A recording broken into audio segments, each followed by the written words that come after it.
the end of the street, where it narrowed and became more of an alley, there stood a shop with heavy black drapes over the windows. The flower box had been eaten away by time and termites, but by some stroke of luck was still hanging almost stubbornly with what looked like parsley bunches growing from the soil. The sign above the door read, "The Waning Crescent." The door swung open and banged against the brick wall of the building. A ragged backpack was thrown into the street, followed closely behind by a boy. Couldn't have been more than 13 or so. He'd been shoved from the door by an older man, his glasses slid to the tip of his reddening nose with the effort. "Go thieve someone else's shop for a change, you little hooligan." "Screw you, Grandpa, I didn't take anything from you." The man kicked some dirt in the kid's general direction and pulled the door shut with enough power to weld it to the frame before twisting the sign in the window to read, "Closed." Oz watched the scene with detached amusement. The kid had a crew cut, wore a black polo shirt and khakis, but his sneakers were as frayed as the bag. What he could possibly want to lift from what Oz was sure was an occult shop, he had no idea. The kid picked up his bag and smacked it to shake away the added grit before swinging it onto his back and looking directly at Oz. "The hell are you looking at?" he said. Oz spun his head, expecting to see someone standing behind him, but there was no one else on the street. They'd all remembered something that called them away from where Oz was standing. "Me?" Oz asked, feeling mildly ridiculous. "Duh. You can see me?" The kid took a step back. Yes." Finally, someone. Oz took 2 steps toward the kid, who took 3 steps backward. "Sorry, name's Oz." He offered his hand, then thought better of it. There was probably a reason people turned away when they came near him. He wasn't taking chances until he knew all the rules. "Jamie," the kid said. His eyes were scrutinizing bright blue. "Listen, Jamie, you have anything to eat?" The kid eyed Oz a moment, then dropped to his knees to dig through his backpack. After a quick forage, he produced a sandwich baggie that contained a pulverized PB&J. He tossed it to Oz. "Not a steak, but..." "Thanks." Oz peeled the baggie from the jelly-sogged bread, then balled up the entire thing and shoved it whole into his mouth. From his stomach, filling his chest and reverberating from behind his pursed lips, came a moan that only the starved can understand. It was gummy. It was getting stuck in every one of his teeth. It tasted faintly of plastic. It was heaven. You okay?" Oz gave the universal 1-minute signal while sucking the final bits of peanut butter from his molars. "Yeah. Suck, slurp. I'm good. Better. Thanks." Jamie hiked his bag over his shoulder, keeping a careful eye on Oz. "There's a homeless shelter down the road. They have hot food and stuff, I think. My mom volunteers there on Saturdays," he offered by way of explanation. "I'm not homeless," Oz said, with his hand inside the plastic baggie, attempting to finger the remaining peanut butter from the sides. "Okay," Jamie said.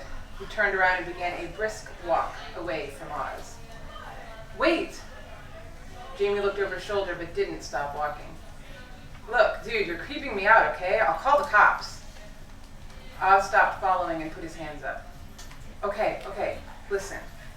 I'm not crazy. I just got back and I've spent all day being dead and alive and ignored by people who can't see me, and I can't go anywhere or do anything, and you're the first person who's seen me, and I just..." Oz wiped his face. "Sorry. Long story." He added, "I'm really not crazy." Jamie stopped, cocked his head. "Did you say you were dead?" A feeling of impending trouble bubbled in Oz's stomach. Something told him that it probably wasn't a good idea to be telling the boy this. "Yes. You don't look dead." "I'm renting a tux." "Huh?" "Never mind. Yes, I'm dead." He'd been dead for a while, even accepted it in less time than most he'd encountered in the department, but saying it aloud, Those two words struck a nerve deep in his mind that flushed cold through his veins. In true 13-year-old boy fashion, Jamie said, "Prove it." How? Jamie folded his arms across his chest and shrugged.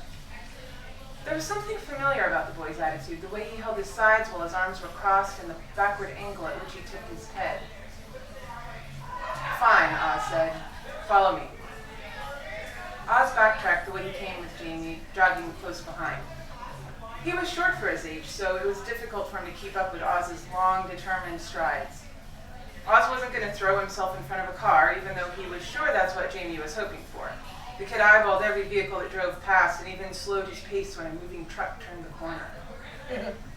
Showing his inability to enter any building aside from his apartment building wouldn't be enough for the kid, so the only thing Oz could think of was to find a group of people and make an ass of himself. Show Jamie that he was essentially invisible to everyone except him.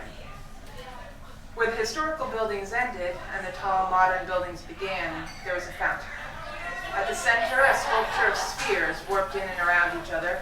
A bench surrounded the circular fountain where a couple sat, their faces glued at the mouth. Perfect, Oz thought. "Watch," he told Jamie. The couple had morphed into some kind of 8-legged creature. A lust spider. Oz wondered if they'd ever come up for air. He stood over them, not really sure of what to do. He didn't want to touch them for the same reason he wouldn't shake Jamie's hand. Too many unknown variables. So he crouched down, making his face level with theirs. He took a deep breath and screamed the loudest, most terrifying, "What the fuck was that?" scream he could manage. The couple only deepened their embrace. Oz looked up at Jamie, who shrugged. "Be deaf," he said, and pointed to his ear. Oz rolled his eyes and then leaned over the side of the fountain. He scooped up as much water as he could hold in his hands and tossed it directly into the faces of the lust spider. The woman squealed, the man cursed, and they tumbled, still tangled around each other, to the ground. The man leapt up, his darting glance seeking out the culprit, but saw only Jamie, who was engrossed in a missing cat poster on a nearby telephone pole, and too far away to have done the splashing. The man helped the woman up and they rushed away from the fountain. Satisfied? A wicked smile cut across Jamie's face. That was awesome!